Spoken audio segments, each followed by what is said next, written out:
Hi guys, and welcome back to In the Petite Kitchen with episode number 4. So today I am basing my recipe on actually something that my kids found online, and they baked it for me yesterday. It was so good that I had to just tweak the recipe a bit and recreate it with you today. And it is actually a chocolate chip cookie. It's honestly the most delicious, the easiest, because they did it and it came out like the best cookie ever. Karma, my daughter, was telling me it tastes like those Ben's cookies that we usually eat in London. So to start with, we're gonna use some light, soft brown sugar.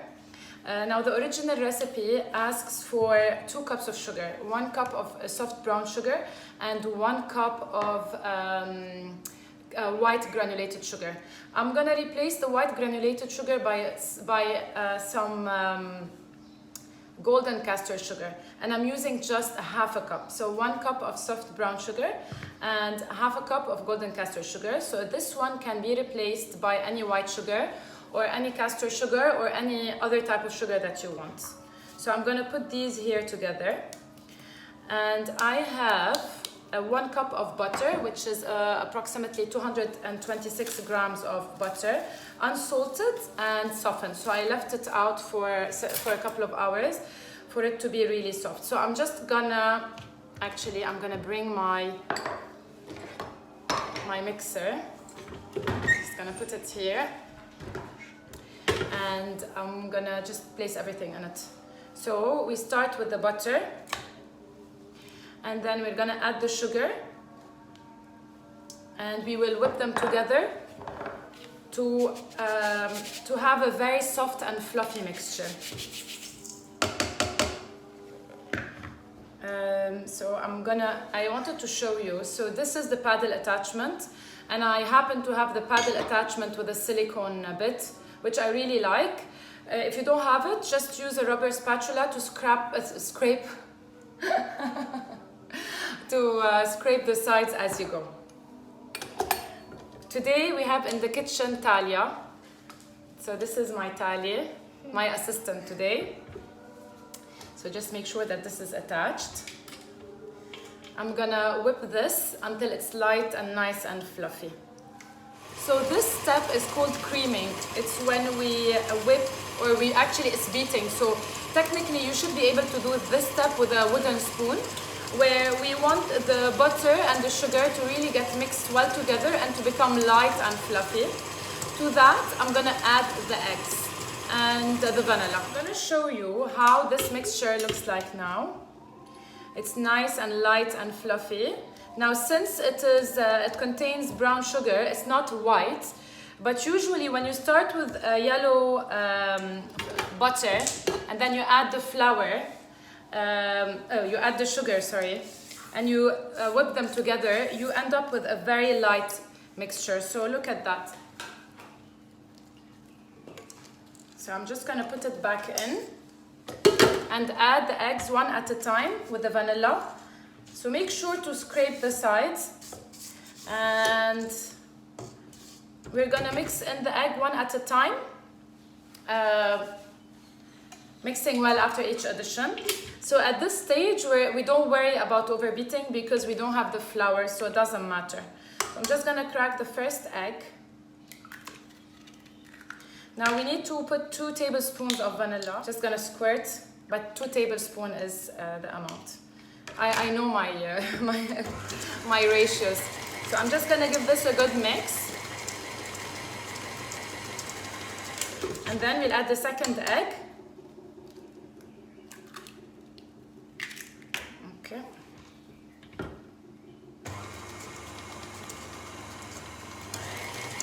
We always start at a low speed and build up the speed. At this stage, again, we don't have the flour, so it doesn't matter. That is it. So we just keep this here on the sides. We won't be needing the machine anymore. Just need the bowl. The flour we'll incorporate it by hand. So I'm just gonna make sure that everything is in our lovely bowl. And we can put this aside. And so that is the beautiful mix, and that is how it looks like. It's nice and light, and it smells really delicious with the butter and the vanilla. So creamy. Now at this stage, if you feel it's curdling, don't worry, because as soon as we put in the flour, it will all come in together. Now, in the same bowl that I used for my sugar, I'm gonna have 3 cups of flour, just plain flour. Now the way to measure cups with flour is, what I do is I just scoop, shake and level, and then put it in here. Now if you would like to use spelt flour, it would really work nicely, or any flour that you want. If it's a very if it's a flour with a lot of fiber, you would want to take into account that fiber dries, it absorbs more water. So you would need to add a bit more liquid, whether it's more egg or butter or something. So for this flour, we're gonna add both bicarbonate of soda and baking powder, and a pinch of salt, and a bit of cocoa powder. So I have all my ingredients here. I have my lovely measuring spoons. So we need half a teaspoon of baking powder. So that is my baking powder. Now the thing about this recipe, you can do it in 2 ways. You can either bake it straight ahead, or you can chill it in the fridge and bake it in an hour. So when you chill it, you will have thicker cookies. If you bake straight ahead, you will have flatter cookies. So it really depends on how you like them. To my flour, I have added 1 teaspoon of bicarbonate of soda. I'm gonna add 1 teaspoon of salt. And we have, I've added half a teaspoon. I'm gonna just show you, but I've already added it in. So it's half a teaspoon of baking powder. Now, we just need to mix this together. Now, I ideally need a whisk. I'm just gonna grab my whisk. So that's my lovely whisk. Just gonna whisk everything together, and I'm gonna add a tablespoon or 2 of very good quality dark chocolate. So I have this lovely Valrhona cocoa powder, unsweetened, and it's so dark and lovely. So I'm just gonna whisk everything. Together. Okay. So now we have the egg, butter, sugar mixture with the vanilla. We have the flour and the baking powder, baking soda, salt, cocoa mixture that's well whisked together. And we have the main character of the cookies, which is the chocolate chips. Now, this recipe calls for 2 cups of chocolate chunks, chips, whatever you prefer, whatever you have on hand. What I had today on hand was some leftover peanut butter chips, some white chocolate chips, and I've used a very good quality 70% dark chocolate chips. So we have all of these 3 ingredients. Now what I'm gonna do is I'm gonna fold the dry ingredients into my my wet mix. Just gonna put everything like this. So you see, it's such an easy recipe. Now the oven has been preheated to 190 degrees Celsius, or I believe it's 375 Fahrenheit. And now I'm gonna give the recipe in both cups, and so metric and in cups. I'm just gonna mix everything together. And then at the end, we fold in the chocolate chips. You will see the mixture is coming together. It's dry, it's a dough. Now these cookies freeze beautifully, so you can make them, keep them in the freezer, and bake them when you need to, when you're craving some cookies. We've had them the other day with some delicious canvas gelato ice cream. So this is all mixed. It's a firm mix, okay? And then we're just gonna add. Are you ready? Talia, are you ready? Yes. We're just gonna add all of these yummy chocolates. Yay! Mama's gone mad. So I'm just gonna mix everything together. And I'm gonna grab some gloves and I'm just gonna mix everything by hand and show you how to prepare the cookies on these lined baking trays. Okay, so I have my gloves on now and I'm just mixing everything together. Now this is such an easy recipe because the ingredients are so basic that we all have them at home. Now the soft brown sugar has a bit of molasses, but you know all brown sugars have a bit more moisture in them, and that gives to a more moist and delicious chewy cookie. Now when we bake them, we have to make sure not to over bake them, and we have to bake them for 8 to 10 minutes. As soon as they seem to be browning on the edges, they might look a bit uncooked, but they're not.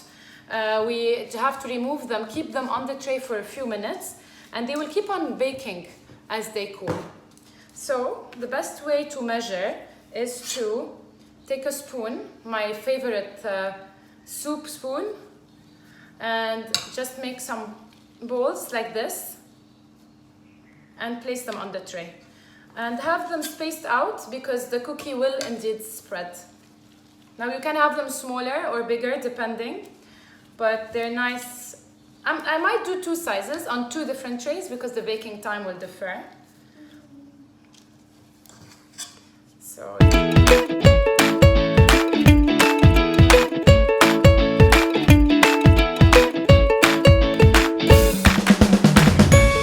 those extra ones that I'm gonna actually place in the freezer and I'm gonna chill them to have at a later time. So I'm gonna obviously split them up into different containers once they chill. This is the final batch of the cookies. I'm just gonna chill them separate. I'm gonna chill them like this, and then when they're hard, I'll put them in different containers, small containers. And before baking, you just have to take them out of the freezer, let them sit a bit to thaw a bit, and then you can bake them. Okay, so I just wanted to show you the version of these cookies without the cocoa powder. These are the cookies that my kids made for me, and they are absolutely delicious.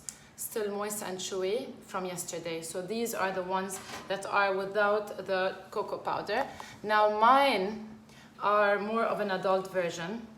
They are still hot, so it's a bit too early to judge, but I couldn't resist and I took a bite, and I just wanted you to see, don't know if the camera focuses, just wanted you to see how moist and delicious and tender this cookie is. It's really so delicious. Now, if you have watched my video all the way to the end, you deserve to know something. I think I added a bit too much baking powder because the cookie looks a bit puffed versus this cookie that looks less puffed. Now the funny thing is that I had told my kids to chill the dough before baking, and the ones I did today, I just rolled them and baked them, and they're still that puffy. So I think I added a bit too much baking powder, but it doesn't matter because honestly, look at that. It's so delicious. Thank you for watching.